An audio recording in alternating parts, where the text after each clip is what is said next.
Good Morning Business, le grand entretien. Et à 8h15, nous sommes toujours en direct de Nice et de la Villa Masséna. Vous allez sur le RMC Découverte, canal 24 de la TNT, ça vaut la peine parce que là, on a des images magnifiques sur la promenade des Anglais et sur le Negresco. Nous sommes juste au pied de cet hôtel et nous sommes avec peut-être un futur GAFAM français. On vous le souhaite. On n'en est pas là, Éric Bessu, président directeur de Calray, mais dans vos technologies, on vous connaît. Vous avez reçu il y a quelques mois pour parler du cloud et du edge computing. Votre autre branche devient peut-être la pépite française des microprocesseurs. On va en parler puisque l'intelligence artificielle vous place vraiment en plein sous les projecteurs avec cette technologie qui permet de procéder de manière extrêmement rapide la data, le stockage des données qui nourrissent l'IA. Expliquez-nous. Oui, tout à fait. C'est vrai qu'on entend parler de l'IA de plus en plus. Nous, au Calray, c'est une société qui a été créée il y a 15 ans, donc ça fait plus de 15 ans qu'on travaille sur ça, et on est des pionniers d'un nouveau type de processeur. Alors c'est vrai que ça s'appelle le DPU, pour le Data Processor Unit, des processeurs qui sont extrêmement efficaces pour analyser les données, en particulier grâce à l'intelligence artificielle.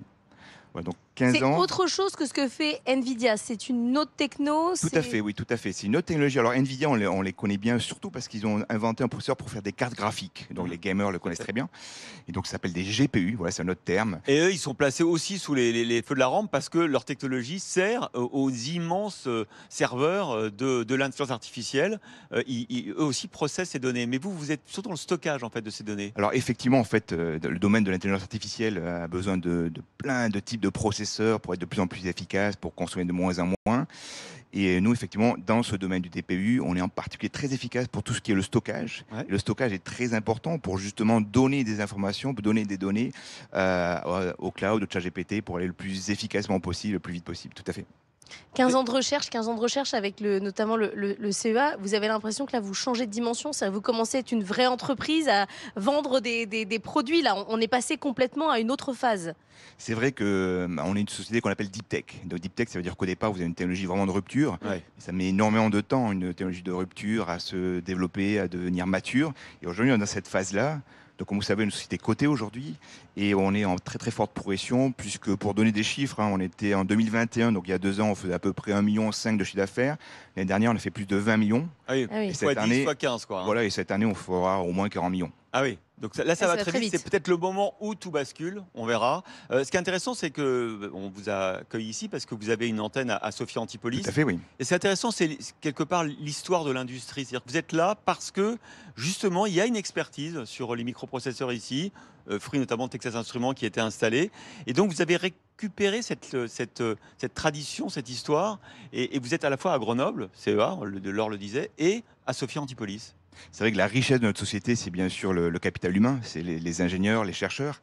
Et donc, nos stratégies, c'est bien sûr d'aller là où ils sont. Il se trouve qu'il y a 2 pôles en particulier en France qui sont vraiment à la pointe du progrès sur ces domaines-là. Il y a Grenoble et il y a Sophia Antipolis. Sophia Antipolis, c'est un vivier de talents incroyables. Et donc, bien sûr, on a une équipe ici. Il y a une spécificité intelligence artificielle. On a appris ça ce matin. Moi, je ne le savais pas avant de venir hier. Il y a une spécificité sur l'intelligence artificielle dans la région avec des écoles, avec un écosystème favorable à votre développement. Il y a un écosystème effectivement très favorable dans l'intelligence artificielle. Nous, on bénéficie surtout de l'écosystème qui, comme vous le disiez, existe depuis maintenant plus de 40 ans, qui est le domaine du développement des puces, des processeurs. On a mentionné Texas Instruments, il y a des grosses sociétés comme anciennement NXP ou ST qui sont là. Et donc, il y a un vivier de talent dans nos domaines. Alors avec Calray, est-ce que vous pensez qu'on peut avoir une sorte de GAFAM français? Parce que Nvidia, évidemment, pour ceux qui ne connaissent pas, en quelques mois, c'est devenu la coqueluche du Nasdaq. On est à 1000 milliards, je crois, maintenant de capitalisation boursière. Rentrer dans le club des 1000, c'est pas donné à tout le monde. Il y en a 5 ou 6. Alors, vous n'en êtes pas là, bien évidemment, mais effectivement, il y a une possibilité que l'année 2023, 2022, avec l'IA qui devient au centre des préoccupations et des ruptures, vous fasse rentrer dans un statut un peu nouveau pour vous. Est-ce que vous aurez les reins solides? Est-ce que vous avez, on parle souvent de ça ici, la capacité à recruter les meilleurs talents? Vous êtes aujourd'hui 200. Combien vous serez dans 2 ans? Quand on change de nature comme ça, c'est vertigineux, non? Alors bon, je pense qu'il faut savoir raison garder, hein. On est loin d'être un GAFA et il y a quand même Non, non, il mais y a pas mal de boulot devant nous. Et souvent en France, on a tendance peut-être à trop s'exciter et puis ça peut. il Vous faut avoir de rigolez, parfois on l'ambition. s'excite pas assez. Oui, on justement. s'excite pas assez. Non, non, mais par contre, ça n'empêche pas qu'on est effectivement sur un. Et c'est ça qui est important à comprendre. On est sur un nouveau marché. Donc quand il y a un nouveau marché, il y a de nouvelles opportunités pour nos nouveaux acteurs. Voilà. Donc on cherche pas à remplacer aujourd'hui le Nvidia tel qu'il est. Ouais. Par contre, Nvidia se positionne aussi sur un nouveau marché, et ce nouveau marché, en fait, demande de nouvelles technologies. Et je trouve que Calré il y a à peu près une demi-douzaine d'acteurs dans le monde qui ont ce type de technologie pour ce type de nouveau marché qui va exploser. Sur les fameux DPU. Voilà, exactement. Et vous êtes les meilleurs, non? Et on est aujourd'hui, et c'est reconnu par les analystes, on a la meilleure technologie. Voilà. Donc on a clairement toutes nos chances. On a une très très forte expertise en France. On a cité Grenoble, Sofia. On commence aussi à avoir la visibilité qui nous permet aussi, on a levé en décembre dernier très facilement 3 millions d'euros en bourse. Voilà. Donc on commence à avoir la visibilité qui nous permet d'être confiants, de pouvoir être un acteur majeur, et d'ailleurs le seul acteur européen sur ce marché qui est en pleine explosion. Mais justement, vous dites que c'est un marché en pleine explosion. On voit à quel point on a besoin de technologies différentes. Vous êtes, on est les plus rapides, mais jusqu'à cet après-midi, peut-être jusqu'à justement ce qu'il y en ait un qui soit encore plus rapide. Vous continuez à être une deep tech, vous continuez la recherche en interne en permanence. Alors bien sûr, la question c'est comment on garde Eh. l'avance. Et garder l'avance dans notre secteur, il y a pas de miracle. Il y a bien sûr, il faut continuer à investir. Et on continue à investir. On est en train de développer notre 4e génération. On est déjà à la 4e génération. Ah oui. Donc là, on va recruter plusieurs dizaines, voire des centaines dans les années qui viennent d'ingénieurs pour développer ces prochaines générations. Mais c'est pas que ça, garder une avance, c'est aussi parce que c'est quand même un milieu qui est assez difficile en termes de compétences. Donc c'est aussi de pouvoir se positionner sur des secteurs sur lesquels on a une vraie différenciation avec des gros acteurs. On a par exemple annoncé qu'on a signé un très très gros contrat avec un très gros acteur. Voilà, c'est petit à petit en Américain. établissant un acteur américain, c'est petit à petit en grandissant, en travaillant avec des acteurs qui sont crédibles, qu'on arrive à avoir ce qu'on appelle une barrière d'entrée. Ah, mais justement, la barrière d'entrée, elle est là maintenant. Qu'est-ce que vous allez faire? Est-ce que vous avez investi 200 millions à peu près depuis une quinzaine d'années?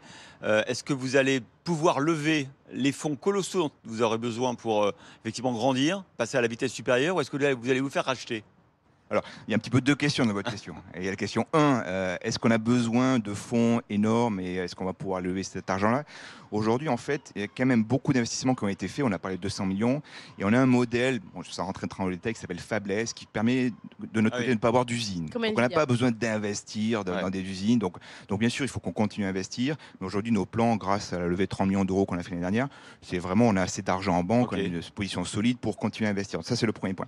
Le deuxième point, c'est l'aspect indépendance. C'est-à-dire, effectivement, est-ce qu'on va pouvoir continuer notre parcours en bourse, rester indépendant ou se faire acheter? Surtout des sociétés comme les nôtres sont souvent des sociétés qui font des très beaux parcours en bourse. Alors pourquoi? Parce que comme vous avez vu la croissance que l'on peut faire. Et pourquoi on peut croître aussi rapidement? Parce que justement, on n'a pas besoin d'usine. Nous, on a besoin juste d'une technologie qui marche. Et puis après, des clients qui commencent à passer des ordres, des commandes. Et après, on se retourne et on travaille le plus gros fabricant au monde qui s'appelle TSMC, qui nous fabrique nos puces. Donc, il n'y a pas besoin d'investissement derrière. Donc, on a des sociétés qui font des très beaux parcours en bourse parce qu'ils peuvent te grossir très, très vite.